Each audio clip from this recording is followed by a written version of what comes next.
Today, he's the founder and chief creative officer of First Rodeo, an independent agency built around creativity and strategy and meaningful partnerships.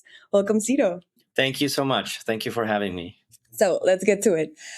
In your piece, Esoteric Mayhem Has Gone Too Far, you write about how the industry has slowly lost its capacity to wonder. How somewhere along the way we traded curiosity for polish, simplicity for jargon, and that first spark of discovery for the pressure to sound sophisticated. So you make such a compelling case for reclaiming a beginner's mindset. So I'm curious, do you think great creativity actually requires a kind of intentional naivety, the willingness to approach a problem without needing to appear overly certain or polished or clever from the start? I do think so. I feel that my experience in the US, I started my career in Latin America, and so the way that you learn things, the way that you deal with things, and not only professionally but in life, are different. And so that shaped me in a way to tackle challenges and to live life in the US differently, or at least the way I see it is differently, because I was raised in with a different process and with different traditions, and the way things work in Colombia. I'm from Colombia, are different from the way things work in the US. So you kind of have to. I use that mind to also be a little bit naive and a little bit. You use ingenuity. It's not being naive, but it's using your ingenuity to solve problems. I love And I feel, yeah, and I feel that that's part of the philosophy of the place that I have created. And especially in the advertising industry, we have lost a lot of that, because now we sort of punish the way we show up in meeting rooms. We are rehearsing over rehearsing, and then we're very scripted. And I feel that that loses a little bit of that mojo.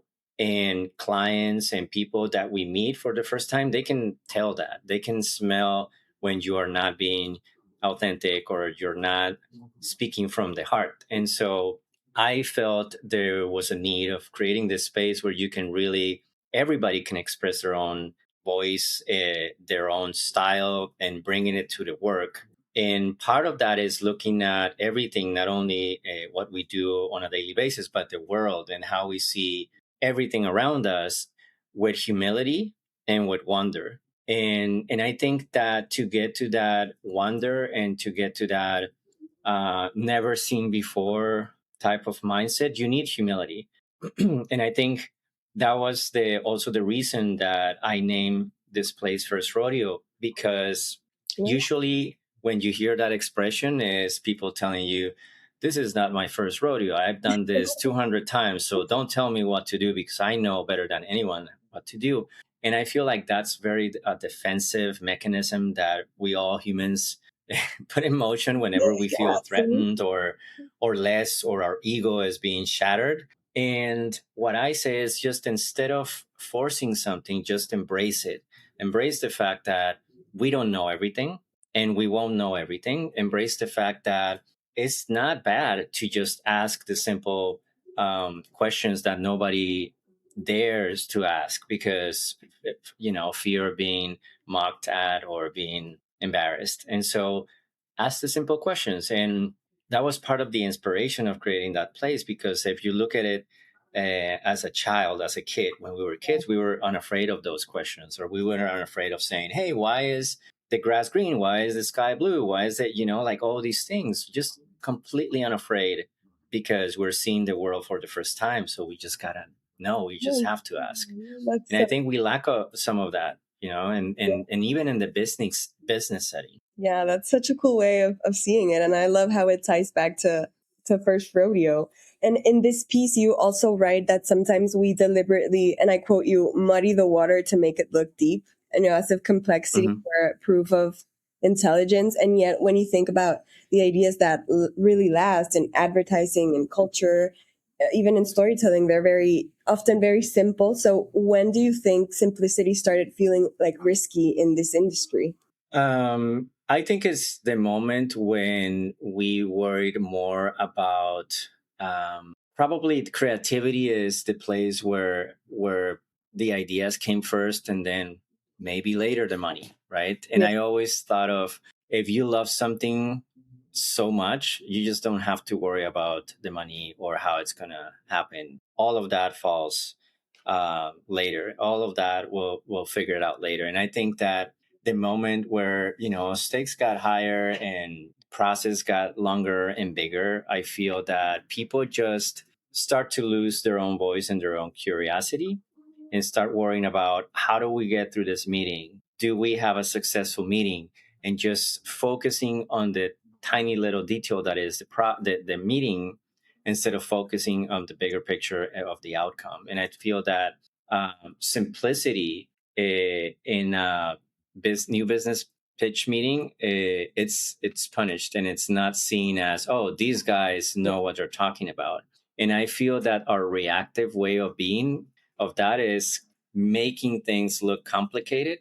And even in the jargon and the philosophy of our process or agencies, we tend to just overcomplicate things so they look smarter or sound smarter. And in the way, we just got lost, because now we look back and we don't know what is the basic of this. Yeah. What is the feeling? What is the basic emotion that we want to just express? And I feel that we lost that because we just want to overcomplicate things, in fear of losing that pitch, and fear of losing that job, and fear of thinking, oh, the next person is more intelligent than I am, so I need to sound smarter. Mm. And I feel like that is probably having the opposite reaction of what we Yeah. expect. Yeah.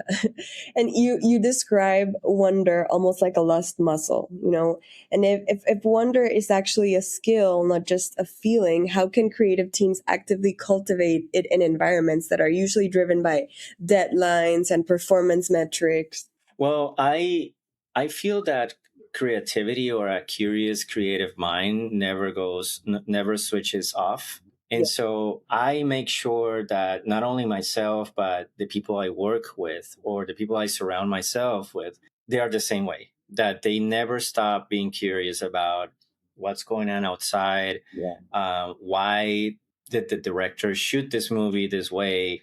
Why is this song written this way? What is that instrument? What is that? Like, so I feel that it never switches off. And that's when you start seeing things in a different way. That's when you start bringing all that into the work, because I feel that sometimes we are curators of the world, when we bring all of that knowledge and those experience and emotions that we see on our everydays into the work. And I think no one can replicate that better than ourselves. Like, Yeah. no one can be no one can do the way you write a song, or the way you write something.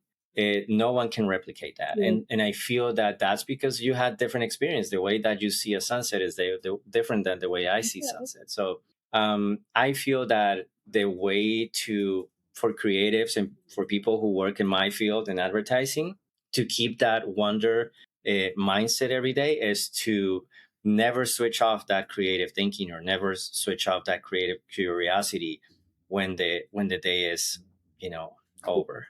I love that perspective. Very Hmm. cool. And Eve, I'm quoting you a lot, but I think you write Hmm. beautifully and very cool things. But you've also written Well, about thank you. how overthinking and posturing can sometimes replace genuine curiosity. How the pressure to sound smart or strategic can get in the way of simply seeing the idea clearly. So, at what point do you think intelligence starts working against creativity? When thinking more actually leads to seeing less. I think overthinking is just a natural way of curious minds to just get over and over the same.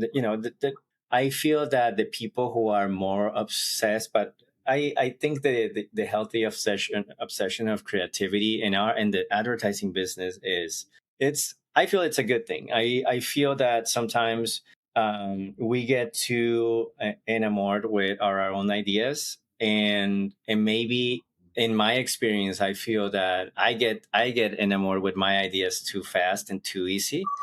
And I always need to push myself and thinking, the day is not over. Something might come up later in 2 hours, and it's going to be better than what I have written on the paper right now. Yeah. And I feel that it's a daily battle with yourself to try to come up with the best idea possible and to try to put yourself and your soul into that idea that you're writing, without a judgment. Yeah. And so, it's just, you tend to kill your ideas very easy, um, or on the other side, you get to be obsessed with one that you feel is the one without giving you space to keep writing and keep writing and keep writing and keep writing. So to me, it's a daily battle between intelligence and trying to be smart and trying to be clever versus, this is something that comes from the heart and might feel obvious or might feel expected, but it's just right there on plain sight and nobody has seen it. Why don't we talk about it? Like, that's how the real people in the world think. And so I think it's a constant battle of us trying to, always in advertising, trying to beat intelligence with a soul and vice versa. And so it just meeting in the middle. Yeah, I love that. That's a very beautiful way of seeing it. And you've spoken about independence not just as a business model, but as a mindset, which I found very powerful. The freedom to go off road and rethink the usual way agencies work. Do you think the most exciting creative ideas today are coming from places that are willing to challenge those traditional models? I do. I do. I feel that the best work coming out of advertising agencies are the independent agencies. Um, any size, big, mid-size, or small agencies, but independency gives you that freedom to really fight that battle with yourself, Yeah. and just go and pursue the best ideas and go to choose which people you want to work with. There are no limitations but yourself. I feel that going off road and into the unknown has been in my life, since I started in advertising. I did 10 years of advertising in South America, almost 10 years. And after a point, I was very interested and curious to work in in another country. And because I was born here in the US, it was easy for me to, even though I grew up in Colombia, it was easy for me to just come here and Yeah. work, right? You don't need a visa, etc. But to me, that was really scary. That was really, on the uncertainty, not knowing the culture, not knowing how things work in the corporate world, in the United States. So that to me was just a core belief, of, there's got to be something exciting out there, and it looks scary, but let's do it anyway. Yeah. And I think that's been part of me my whole life. When I moved from Colombia I moved to Austin, Texas for the first time, and it was this agency for the Hispanic market. And I I think in my country, Colombia, nobody in advertising has done that before. And so I didn't have the blueprint. I didn't have the what is the example that I can use to do that. And so I had to do it, just kind of take a leap and of faith and just go. And the same thing when I decided, okay, I'm not going to work in a Hispanic agency because I want to be more of the Hispanic voice and the Hispanic creative leader in a different agency in New York that is not Hispanic, but is more of they called it before. I don't know if they still call it that way, but general market agencies. Okay. And so to me, it was okay. This is going to be even better because I'm going to bring my heritage and my tradition and my voice into this new space. And same when I moved into the PR world, doing public relations as a creative leader in Webersham, like New York. I didn't know anything about how to build a creative team within a PR firm. Yeah. And so that to me was completely unknown and completely new and fresh. And that was exciting. That was the most exciting thing about it. So I feel that that's part of the philosophy of First Rodeo. Is also, it's the philosophy of my life, to always do these things that maybe I don't know how to do, or maybe no one has done it before. And I don't, there's no comparison or blueprint, but let's do it anyway, even if it's scary but exciting. Yeah, do the scary thing. That's where, you know, the Mm, growth really happens. When the comfort zone can be a killer. yeah. Yeah, and then life goes by, and then you wonder, I should have done it before. And I Yeah, feel like I learn a lot from my. I have 3 kids, and I learn a lot from them because I look at them, 7 years old, and I think, my God, that they are fearless. yeah. I wasn't like that when I was 7. And so I really admire when you, at a young age, you can just go for it. Yeah, And I feel that spirit, it's gotta be in us when we're, especially if we're running and we're working in a creative business.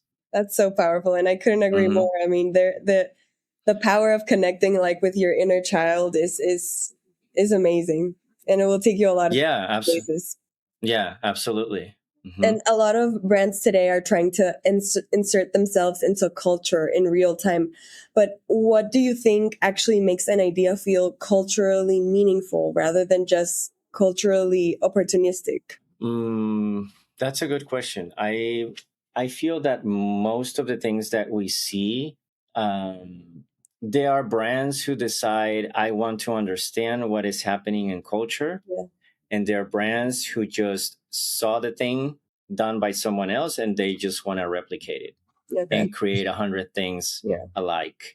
Um, I saw that. I feel that there's inherently something that you learn when big cultural moments happen, like for example the Bad Bunny halftime show in the Yeah. Super Bowl, and that thing meant so many things for Puerto Ricans, so many things for Latinos, Yes. and and so many opportunities for brands to tap into that cultural moment. So do brands decide what to do? Yeah, absolutely. They wanna reach out to Hispanics because they know that the economy is moved intensively by the Hispanic population, and so yes, right, and that's part of the reason that Bad Bunny ended up being in the halftime show.